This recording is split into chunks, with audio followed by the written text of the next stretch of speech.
አርእስተ ዜና የ2018 ዓመተ ምህረት የ8ኛ ክፍል ብሔራዊ ፈተና በትግራይ 6 ዞኖች በ81 ወረዳዎች እየተሰጠ መሆኑ የትግራይ ትምህርት ቢሮ አስታወቀም።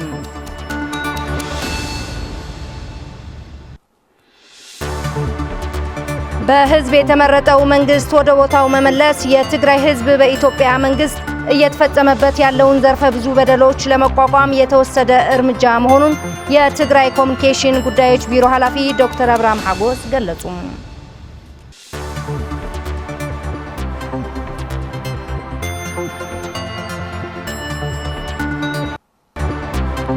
ሰላም ጤና ይስጥልን ውድ ተመልካቾች፣ ከትግራይ ቴሌቪዥን በቀጥታ የሰዓቱን የአማርኛ ዜናዎች ይዘን ቀርበናል። ወደ ቀዳሚ ዜና አልፋለሁ። የ2018 ዓመተ ምህረት የ8ኛ ክፍል ብሔራዊ ፈተና በትግራይ 6 ዞኖች በ81 ወረዳዎች እየተሰጠ መሆኑ የትግራይ ትምህርት ቢሮ አሳወቀም።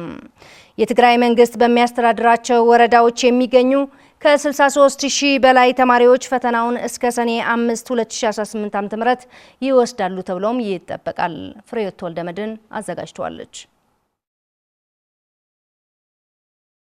በትግራይ በክልል ደረጃ የ2018 ዓመተ ምህረት የ8ኛ ክፍል ብሔራዊ ፈተና የትግራይ ትምህርት ቢሮ ኃላፊ ዶክተር ኪሮስ ኩዕሽን ጨምሮ የክልል አመራሮች በተገኙበት በዛሬው ዕለት ተጀምሯል። በመቀለ ከተማ በቅሳነትና በአባ ገብረ ኪዳን ትምህርት ቤቶች ላይ በመገኘት ፈተናውን ያስጀመሩት የትግራይ ትምህርት ቢሮ ኃላፊ ዶክተር ኪሮስ ኩዕሽ ፈተናው የትግራይ መንግስት በሚያስተዳድራቸው በ6 ዞኖች በ81 ወረዳዎች በሚገኙ 1189 የትምህርት ተቋማት የሚሰጥ ሲሆን ከ33000 በላይ ሴቶች የሚገኙበት 63153 ተማሪዎች ለፈተና መቀመጣቸውንም ኃላፊው ተናግረዋል። ያው እዚ ፈተና እዚ አብ 81 ወረዳታት ትግራይ ዝውሃብ ዘሎ ይህ የ8ኛ ክፍል ብሔራዊ ፈተና በትግራይ በ81 ወረዳዎች ላይ እየተሰጠ ያለው ነው። በምዕራብ ትግራይ በ9 ወረዳዎች ላለፉት 7 ዓመታት ትምህርት እየተሰጠ አልነበረም። አሁንም አካባቢው በወራር ኃይሎች ስር ሆኖ ከባድ ችግር ውስጥ ያለ ህዝብ ነው። በመሆኑም ፈተናውን እየወሰደ አይደለም። በተመሳሳይም በጸለምቲ 3 ወረዳዎች ፈተናውን እየተሰጠ አይደለም። ከዚህ ውጭ ባሉት 81 ወረዳዎች ግን ፈተናውን እየተሰጠ ነው። በእነዚህ ወረዳዎች 1189 የትምህርት ተቋማት ይገኛሉ። በእነዚህ ትምህርት ቤቶች 63150 ተማሪዎች ናቸው ፈተናውን እየወሰዱ የሚገኙት። ከነዚህ 52.3% ሴቶች ናቸው። ኃላፊው አያይዘውም የትግራይ መምህራን በፌዴራል መንግስት በተደረገው የበጀት ክልከላ ለበርካታ ወራት ደሞዝ ሳይከፈሉ ችግሮቻቸውን ተቋቁመው ተማሪዎቻቸው ለፈተና እንዲበቁ ማስቻላቸው የሚመሰገን ተግባር ነው በማለት ፈተናው በተሳካ መልኩ እንዲከናወን ተማሪዎች በተረጋጋ መንፈስ እንዲፈተኑ ማድረግ ይገባልም ብለዋል። ኣብዚ ናይ ሎም ዓመት ግን ፍሊ ዘብሎ ከዓ ናይ ሙሉ ዓመት ትምህርት ክመሃሩ ኢሎም መስጀም የዚህ ዓመት ለየት የሚያደርገው የሙሉ ዓመት ትምህርት ለመስጠት ታቅዶ ነው ወደ ስራ የተገባው። ነገር ግን የፌዴራል መንግስቱ ለትግራይ የተበጀተው በጀት በመከልከሉ ደሞዝ በወቅቱ መክፈል አልተቻለም። በዚህም የመማር ማስተማር ሂደቱ ላይ ትልቅ እንቅፋት ሆነዋል። ነገር ግን መምህራን ያሉትን ችግሮች በመቋቋም የተማረ ዜጋን ለማፍራት ተማሪዎቻቸውን ለፈተና ማብቃታቸው ትልቅ ክብርና ምስጋና ይገባቸዋል። በፈተና ማስጀመሪያ መርሃ ግብር ላይ የተገኙት የመቀለ ከተማ ከንቲባ ዶክተር ረዳኢ በርሀም በመቀለ ከተማ በ43 የመፈተኛ ትምህርት ቤቶች ከ5000 በላይ ሴቶች የሚገኙበት 9799 ተማሪዎች ፈተናውን እየወሰዱ መሆናቸውን አስረድተዋል። ብሔራዊ ፈተና ከተማ መቀለ ከባቢ 9800 ዝሆኑ ተማሃሮ ካብዚኦም ድማ በዚህ የ8ኛ ክፍል ብሔራዊ ፈተና በመቀለ ከተማ ወደ 9800 የሚደርሱ ተማሪዎች ናቸው የተፈተኑት። ከዚህም ውስጥ ከ5000 በላይ ሴቶች አካተዋል። ፈተናው በመቀለ ከተማ በ45 የትምህርት ተቋማት ላይ የተከናወነ ሲሆን የመቀለ ከተማ አስተዳደር ከክፍለ ከተሞች ጋር በመተባበር ወደ 8.8 ሚሊዮን ብር ወጪ በማድረግ እየሰራበት ያለ ነው። ተፈታኝ ተማሪዎች በበኩላቸው መምህራኖቻቸው ያሏቸውን ችግሮች ተቋቁመው ሙሉ ዓመት ትምህርት እንዲቀስሙ በማድረጋቸው በቂ ዕውቀትን ገንብተናል በማለት ጥሩ ውጤት ለማምጣት እንደሚሰሩም ተናግረዋል። ትምህርትና ያው ስሩዕ ዝኾነ ትምህርት ይኔር ማለት በዚህ ዓመት ሙሉ የትምህርት ሂደት ነው የነበረው። እኛም በሚገባ ዝግጅት አድርገናል። ጥሩ ውጤት እንደማመጣም አልጠራጠርም። ሰማርና ሙሉ ትምህርት ይኔሩ ሙሉ የትምህርት ሂደት ነው የነበረን። ይህ ደግሞ በቂ ዕውቀት እንድንጨብጥ አስችለናል። ፈተናውን ጥሩ ውጤት ለማምጣት እየሰራን ነው። በተያያዘ ዜናም የስምንተኛ ክፍል ብሔራዊ ፈተና በትግራይ የተለያዩ ዞኖች የሚገኙ የስምንተኛ ክፍል ተማሪዎች እየተሰጠ ነው። ከተለያዩ ዞኖች ያገኘናቸውን መረጃ ብርቱካን ጌታዬ።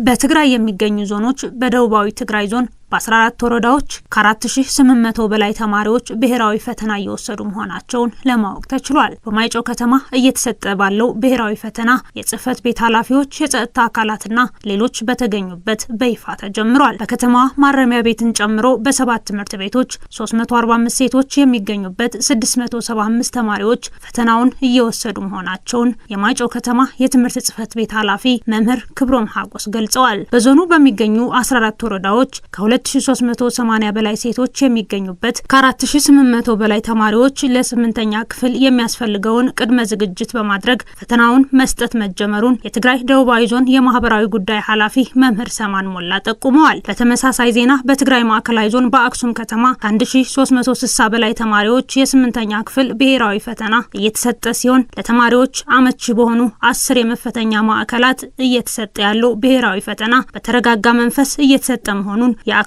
ከተማ የትምህርት ጽህፈት ቤት ኃላፊ መምህር ጸጋ ገብረ መስቀል ገልጸዋል። በፈተናው ማየት የተሳናቸው ወገኖች አካል ጉዳተኞችን ጨምሮ በአጠቃላይ 716 ሴቶች የሚገኙበት ከ1360 በላይ ተማሪዎች ፈተናውን እየወሰዱ መሆናቸውን መምህር ጸጋ አክለው ገልጸዋል። በምስራቃዊ ዞን አዲግራት ከተማም ከ1580 በላይ ተማሪዎች ብሔራዊ ፈተና መፈተናቸውን የከተማዋ የትምህርት ጥራት ማረጋገጥና ስታንዳርድ ትምህርት ጽህፈት ቤት አስተባባሪ መምህር አብርሃም ሀጎስ ገልጸዋል። የአዲግራት ከተማ የትምህርት ጽህፈት ቤት ተወካይ መምህር ተስፋይ ስብሐት 9 የመንግስትና 6 የግል በድምር 15 ትምህርት ቤቶች ላይ ፈተናው እየተሰጠ መሆኑን አስረድተዋል። ፈተናው ሰላማዊ ሆኖ እንዲያልፍ በእያንዳንዱ ትምህርት ቤቶች ኮሚቴ ተዋቅሮ የጸጥታ አካላትና ታዛቢዎች ባሉበት እየተካሄደ መሆኑን ኃላፊው ገልጸዋል። በተያያዘ ዜና በማዕከላዊ ዞን በአብይ አዲ ከተማ 333 ሴቶች የሚገኙበት ከ660 በላይ ተማሪዎች የ8ኛ ክፍል ፈተና እየወሰዱ መሆናቸውን የከተማዋ የትምህርት ጽህፈት ቤት ኃላፊ መምህር ጸጋይ መሐሪ በዚህ ዓመት ትምህርት ዕድሜ እንደማይገድበው የሚያመላክቱ ነው በመገኘቱና ፈተናው በተረጋጋ ሁኔታ እየተካሄደ መሆኑንም ተናግረዋል። የተመረጠውን መንግስት ወደ ቦታው መመለስ የትግራይ ህዝብ በኢትዮጵያ መንግስት እየተፈጸመበት ያለውን ዘርፈ ብዙ ችግሮችና በደሎች ለመቋቋምና ችግሮችን ለማቃለል የተወሰደ እርምጃ መሆኑን የትግራይ ኮሚኒኬሽን ጉዳዮች ቢሮ ኃላፊ ዶክተር አብርሃም ሀጎስ ገለጹ። በቅርቡ የተቋቋመውና ስራውን በይፋ የጀመረው ካቢኔ ህጋዊነትን የተላበሰ የህዝቦችን ችግር ይፈታል ብሎ የሚጠብቅ መሆኑን የገለጹት ኃላፊው የትግራይ ህዝብ አንድነቱን በማጠናከር በጋራ ሊቆም ይገባልም ብለዋል። ምልቡርሃን ዳርጌ አዘጋጅቷለች። በአሁኑ ሰዓት የትግራይ ህዝብ በርካታ ችግሮችን ተደራርቦበት በእንቅርት ላይ ጆሮ ደግፍ ሆኖበት ሌት ተቀን በጭንቀትና በሰቆቃ ህይወቱን እየገፋ ይገኛል ሲሉ ከትግራይ ቴሌቪዥን ጋር ቆይታ የነበራቸው የትግራይ ኮሚኒኬሽን ጉዳዮች ቢሮ ኃላፊ ዶክተር አብርሃም ሀጎስ ይገልጻሉ። እነዚህ ተደራራቢ ችግሮች እያስከተሉት ያለው ሁለንተናዊ ቀውስ አስመልክተው ምላሽና ማብራሪያ የሰጡት የትግራይ ኮሚኒኬሽን ጉዳዮች ቢሮ ኃላፊ ዶክተር አብርሃም ሀጎስ ይህንኑን ውስብስብ ችግር ለመፍታት በህዝብ የተመረጠው መንግስት ወደ ቦታው መመለስ ችግሮችን ለማቃለል የተወሰደ አንዱ እርምጃ ነው ይላሉ። በቅርቡ ወደ ቦታው የተመለሰው የትግራይ ምክር ቤትና መንግስት እንዲሁም በቅርቡ የተቋቋመውንና ስራውን በይፋ የጀመረውን ካቢኔ ህጋዊነትን የተላበሰ የህዝቡን ችግር ይፈታል ተብሎ የሚጠበቅ የህዝቡን አደራ የተሸከመ መሆኑን ያስረዳሉ።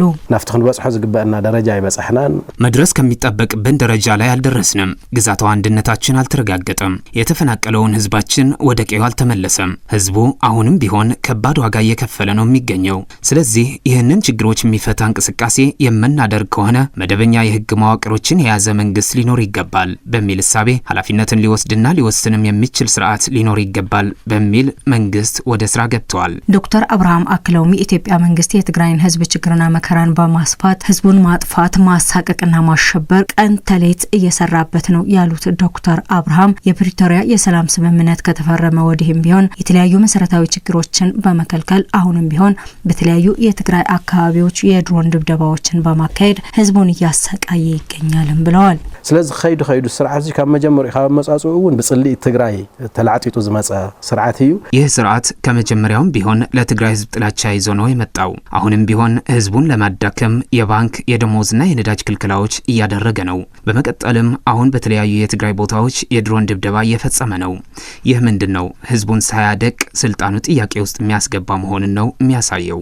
ዶክተር አብርሃም ሐጎስ የትግራይ ህዝብ አሁን ከገባበት ዘርፈ ብዙ ችግሮች ለመውጣት በአገር ውስጥም ሆነ ከሀገር ውጭ የሚገኘውን የትግራይ ህዝብ አንድነቱን በማጠናከር ተፈናቃዮችና ግዛታዊ አንድነቱን ለማረጋገጥ እንዲሁም በክልከላ ምክንያት የተያዙ መሰረታዊ መብቶችን ለማስከበር በአንድነት መቆምና መታገል ወሳኝ መሆኑን ሊገነዘብ ይገባል ሲሉ አጽንኦት ሰጥተዋል። ህዘለና አጠቃላይ መማረጽ እንታይልና ተወሲድና ግን አሁን ያለን አጠቃላይ አማራጭ ምንድነው ብለን ካሰብን አገር ውስጥ እንዲሁም ከሀገር ውጭ የሚገኙ የትግራይ ተወላጆች በጋራ በመቆም መታገል ነው። ካልሆነ ግን በዚህ ከቀጠለ እንደ ህዝብ እየጠፋን ነው የምንሄደው። ይህ ማለት በላያችን ላይ የሚደርሰውን በደል መቀነስና መታገል ነው። የመጠየቅ የመደራደርና ለመብታችን የመታገል ሂደት ማጎልበት ይኖርብናል። ብዙ ያልተፈቱ የትግራይ ችግሮች አሉ። ከትግራይ ቴሌቪዥን በቀጥታ የሰዓቱን የአማርኛ ዜናዎች እየተከታተላችሁ ትገኛላችሁ። ዜናዎቻችን ቀጥለዋል። የትግራይ መንግስት በመጥፋት ላይ ያሉ ተፈናቃይ ወገኖችና በወራሪዎች የተያዘውን የትግራይ ግዛታዊ አንድነትን ለመመለስ ቅድሚያ ሰጥቶ ሊሰራ ይገባል ሲሉ የህግ ባለሙያ አቶ ጎዲፋይ ጥላሁን ገለጹም። የትግራይ ህዝብ በኢትዮጵያ መንግስት ለመኖር እንኳን የተከለከለ ነው ያሉት አቶ ጎዲፋይ የትግራይ መንግስት ህዝቡ ከጥፋት ለመከላከል አደራጅቶ መታገል አለበትም ብለዋል። ሰለሞን አስመላሽ አዘጋጅቶታል። የትግራይ ህዝብ ህልውናው ለማረጋገጥ ባካሄደው ትግል የፕሪቶሪያው የሰላም ስምምነት እንዲፈረም ማድረጉና ለሰላም ሲልና ስምምነቱን ለማክበር ሲባል በህዝብ የተመረጠው መንግስት በይደር እንዲቆይ መደረጉ ያስታወሱት የህግ ባለሙያውና በትግራይ ፍትህ ቢሮ አቃቤ ህግ አቶ ጎዲፋይ ጥላሁን የኢትዮጵያ መንግስት የፕሪቶሪያው ስምምነት ማፍረስን ተከትሎ የትግራይ መንግስት ወደ ቦታው መመለሱ ያብራራሉ። አሁን የትግራይ መንግስት ወደ ስራው ተመልሷል። ለፕሪቶሪያው ውል ሲባል በይደር ለሰላም ሲባል የተከፈለው ዋጋ ነበረ። የፕሪቶሪያ ውልን በግልጽ ራሱን ብልጽግና ስርዓት አፍርሶታል። ሰው ካፈረሰው የትግራይ ህዝብ የመንግስትነት ጋብ ተፈጥሯል።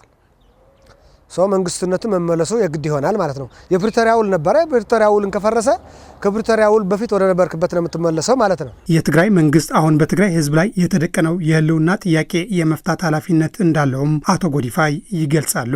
አሁን የትግራይ ህዝብ ዋና ጥያቄዎች ምንድናቸው የሚለው ነው። የመንግስቱን ተልእኮ እነኚህ ጥያቄዎች በመመለስ ነው የሚሆነው።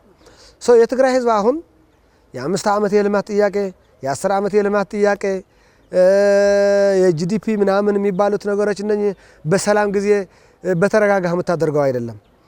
የህልውና ጥያቄ ነው ያለው። ካልጎደልኩህ ካላጠፋሁ አንተ ካላጠፋው መኖር አልችልም ብሎ ነው የብልጽግና ስርዓት የህልውና አደጋ ደቅኖበታል። ይሄ ብልጽግና የሚባል ከመጣ ነው ግን አሁን የባሰ ምግብም ከልክሎ፣ መድኃኒትም ከልክሎ፣ ሕክምናም ከልክሎ፣ ሀገር አልባ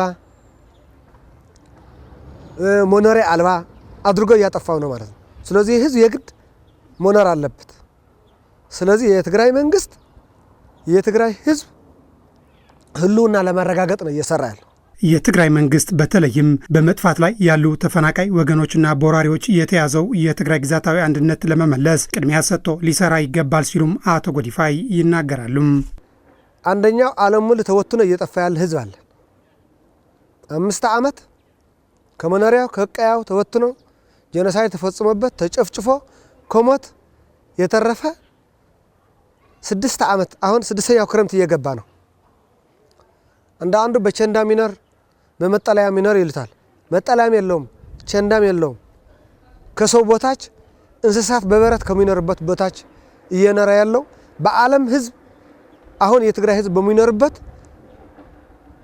መጥፎ ኑሮ ያውቅም ማለት ነው። ሰው ህዝብ የግድ ወደ ቀያ መመለስ አለበት፣ ተፈናቃይ መመለስ አለበት፣ ከጥፋት መታደግ አለበት ማለት ነው። ሁለተኛ ለህልውናው አደጋ የሆነ የተወረረ መሬት አለ። እዛ ያለ ህዝብም በቋንቋው አይናገርም፣ በቋንቋው አይማርም፣ ማንነቱ አያስከብርም ብቻ ሳይሆን እንደ ሰው መኖር አይችልም። በባርነት ስር ነው ያለው። ተገድሎ ተደፍሮ ፍትህ የሚያገኝበት ተቋም የሌለው በቋንቋው የማይዳኝ ሀዘን እንኳን ድንኳን ጥሎ በትግርኛ ማልቀስ የማይችል በቋንቋው ማልቀስ የማይችል በእውነት በ21 ክፍለ ዘመን እንደዛ አይነት ህዝብ በአፍሪካ አለ ወይ? ይሄን ያህል ጭቆና የሚደርስበት የሚባል ዓለም ብዙ ያልተናገረለት ይሄ ህዝብ ከቀኝ ግዥ መውጣት አለበት። በአጠቃላይ የትግራይ ህዝብ በኢትዮጵያ መንግስት ለመኖር እንኳን የተከለከለ ነው ያሉት አቶ ጎዲፋይ የትግራይ መንግስት ህዝቡ ከጥፋት ለመከላከል አደራጅቶ መታገል አለበትም ብለዋል። የትግራይ ህዝብ እንደ ሰው መኖርም የተከለከለ ነው። የትግራይ መንግስት የትግራይ ህዝብ ከዚህ የጥፋት አደጋ እንዲወጣ ሀገር አልባ ሆነዋል። ስለዚህ ከሀገር የሚገኝ ግልጋሎት የሚያገኝበትን ስርዓት እንዲመቻችለት እንደ ሰው እንዲኖር እንደ ሁሉም ኢትዮጵያውያን እንዲኖር የማድረግ ነው። አደራጅቶ የመታገል ነው። በመጨረሻም የዓለም ማህበረሰብ የኢትዮጵያ መንግስት በትግራይ የጀመረውን ዳግም የጄኖሳይድ ተግባራት እንዲያቆም የትግራይ ዲፕሎማሲና አድቮኬሲ ካውንስል አውሮፓ ጥሪ አቀረበም። ለተባበሩት መንግስታት ዋና ጸሐፊ አንቶኒዮ ጉተሬዝ ጨምሮም ለአውሮፓ ህብረት፣ ለአፍሪካ ህብረትና በፕሪቶሪያው ስምምነት ላይ የጎላ ሚና ለነበራቸው መሪዎች የተጻፈው ደብዳቤው የኢትዮጵያ መንግስት በመደበኛ ስራቸው ላይ በነበረው የትግራይ ሰራዊት ላይ የወሰደውን የድሮን ድብደባም የዳግም ጄኖሳይዱ መነሻ ሊሆን እንደሚችል አሳስበዋል። ገረዜር ኃይሉ አዘጋጅቶታል። ታደሰ ልጅ አለም ያቀርበዋል።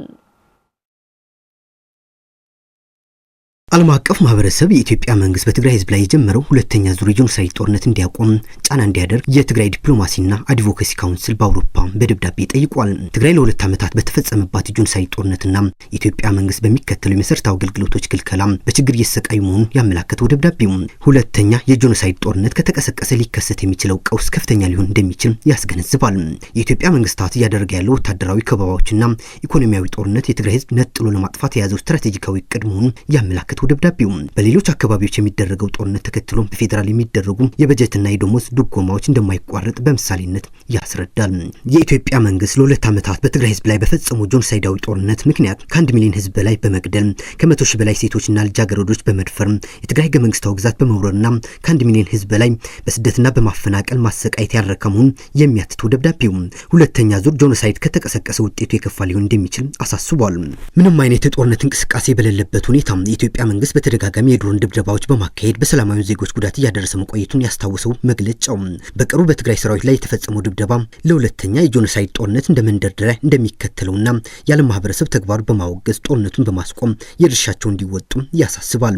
በመደበኛ ስራቸው በነበሩ የትግራይ ሰራዊት ላይ የተፈጸመው የድሮን ድብደባ የጠቅላይ ሚኒስትር አብይ አህመድ መንግስት በትግራይ ላይ ጀመረው የ2013 ዓ.ም ጦርነት ቀጣይ መሆኑን እንደሚያምን ያስታወቀው የትግራይ ዲያስፖራ በአውሮፓ እንዲሁም የትግራይ ዲፕሎማሲና አድቮኬሲ በአውሮፓ በፕሪቶሪያው ለተፈረመው የጦርነት ማቆም ስምምነት እንዲሁም ዓለም አቀፍ የሰብአዊ መብት ህጎች የሚጥስና ለሰላም ቁርጠኛ በሆኑ ሁሉም ወገኖች ሊወገዝ የሚገባ መሆኑን አረጋግጧል። ዓለም አቀፉ ማህበረሰብና የፕሪቶሪያው ስምምነት ዋሰጪዎች የድሮን ጥቃትና በመንግስት ድጋፍ ታጥቀው የትግራይ ህዝብ ሰላም የሚነሱ እንዲሁም የትግራይ ሉዓላዊ ግዛት የተቆጣጠሩ ወራሪዎች ወጥተው ከቀያቸው የተፈናቀሉ እንዲመለሱ ጥረት እንዲያደርጉ ጥሪ አቅርበዋል።